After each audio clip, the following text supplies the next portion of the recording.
Home ബേക്കേഴ്സിൻ്റെ എല്ലാവരും ആഗ്രഹമായിരിക്കുള്ളൂ സ്വന്തമായിട്ടൊരു baking space വേണം, ഒരു ബേക്കിംഗ് സ്റ്റുഡിയോ അല്ലെങ്കിൽ ബേക്കിംഗ് റൂം വേണം എന്നൊക്കെ ഉള്ളത് എൻ്റെയും ഒരുപാട് നാളത്തെ ആഗ്രഹമായിരുന്നു. ഇപ്പോഴും എനിക്ക് വിശ്വസിക്കാൻ പറ്റാത്തൊരു കാര്യമാണ്, ശരിക്കും ഇത് നടന്നോ എന്നുള്ളത്. എനിക്ക് 1-2 കേക്കൊക്കെ ആകുമ്പോൾ കിച്ചണിലൊക്കെ മാനേജ് ചെയ്ത് പോകാൻ പറ്റും കേട്ടോ. അപ്പോൾ എനിക്കും ആദ്യത്തെ 2-3 വർഷമൊന്നും അങ്ങനെ ഒരു ചിന്ത ഒന്നും ഉണ്ടായിരുന്നില്ല, ബേക്കിംഗ് റൂം വേണമെന്നോ അങ്ങനെ ഒന്നും ഉണ്ടായിരുന്നില്ല കേട്ടോ. പക്ഷേ നമ്മൾ അത്യാവശ്യം സ്പേഷ്യസ് ആയിട്ടുള്ളൊരു കിച്ചണായിരുന്നു എൻ്റേത്. എൻ്റെ വീഡിയോസ് കാണുന്നവർക്ക് അറിയാൻ പറ്റും. പക്ഷേ നമുക്ക് ബൾക്കായിട്ട് ഓർഡേഴ്സൊക്കെ വരുമ്പോൾ കിച്ചണിലെ കാര്യങ്ങൾ, അതായത് നമ്മുടെ വീട്ടിലേക്ക് വേണ്ട ഫുഡ് ഉണ്ടാക്കൽ, പാത്രം കഴുകൽ എല്ലാം കൂടെ ആകുമ്പോൾ ഈ കേക്കിൻ്റെ കാര്യങ്ങളും കൂടെ അതിൻ്റെ ഇടയിൽ വരുമ്പോൾ നമുക്ക് എല്ലാം കൂടെ സ്ഥലം തികയാത്ത പോലെ തോന്നിയിട്ടുണ്ട്. അങ്ങനെയാണ് ഞങ്ങൾ വീട്ടിലകത്ത് തന്നെ ഒരു സെറ്റപ്പാണ് വിചാരിച്ചത്. കാരണം പുറത്താകുമ്പോൾ രാത്രിയൊക്കെ നമുക്ക് എന്തായാലും ഓവർനൈറ്റൊക്കെ നിന്ന് നമ്മൾ ബേക്ക് ചെയ്യേണ്ട ടൈമൊക്കെ ഉണ്ടാവാറുണ്ട്.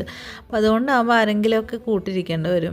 ഇതാകുമ്പോൾ അകത്ത് തന്നെ അല്ലേ കുറച്ചുകൂടെ സേഫാണല്ലോ എന്ന് വെച്ചിട്ടാണ് നമ്മൾ ഉപയോഗിക്കാണ്ട് കിടന്ന ഒരു റൂമാണ് കേട്ടോ ഇത്. അപ്പോൾ അതിങ്ങനെ നമ്മുടെ ഒരു ഡ്രീമായിരുന്നു സത്യം പറഞ്ഞാൽ. ഭയങ്കരമായിട്ട് ആഗ്രഹിച്ചാൽ നമ്മൾ ആഗ്രഹിക്കുന്ന കാര്യങ്ങൾക്ക് വേണ്ടി ഹാർഡ് വർക്കും കൂടെ ഉണ്ടെങ്കിൽ എല്ലാം അനുകൂലമായിട്ട് വരുന്ന അറിയില്ലേ, അതുപോലൊരു കാര്യമായിരുന്നു കേട്ടോ. റൂമിൻ്റെ പണിയൊക്കെ കഴിഞ്ഞ് ഏകദേശം 1 മാസം വെയിറ്റ് ചെയ്തിട്ടാണ് കേട്ടോ ഞാൻ അവിടെ വർക്ക് സ്റ്റാർട്ട് ചെയ്തത്. എന്തോ ഒരു സ്റ്റാർട്ടിങ് ട്രബിളായിരുന്നു. അപ്പോൾ എന്നെപ്പോലെ ഇതുപോലെ ആഗ്രഹമുള്ള ഹോം ബേക്കേഴ്സ് ആരെങ്കിലും ഇത് കാണുന്നുണ്ടെങ്കിൽ നിങ്ങൾക്ക് ഇതിൻ്റെ ഡീറ്റെയിൽഡ് വീഡിയോ വേണം, അല്ലെങ്കിൽ ഒരു ചിലവായി എന്നൊക്കെ അറിയണമെന്നുണ്ടെങ്കിൽ ഒന്ന് കമൻറ്റ് ചെയ്താൽ മതി കേട്ടോ. ഞാൻ ഡീറ്റെയിൽഡ് ആയിട്ട് വീഡിയോ ചെയ്യാം. കേട്ടോ എൻ്റെ ബേക്കിംഗ് റൂമിൻ്റെ വിശേഷം. പക്ഷേ എനിക്കിന്നെ ബേക്കിംഗ് സ്റ്റുഡിയോ എന്ന് പറയാനാണ് കേട്ടോ ഇഷ്ടം. അപ്പോൾ ഇതൊക്കെയാണ് കേട്ടോ ഇന്നത്തെ വിശേഷം. അപ്പോൾ കുറച്ച് ബേക്കിംഗ് സ്റ്റോറീസൊക്കെ ആയിട്ട് പുറകെ വരാം. അപ്പോൾ വീണ്ടും കാണാം. ടാറ്റാ.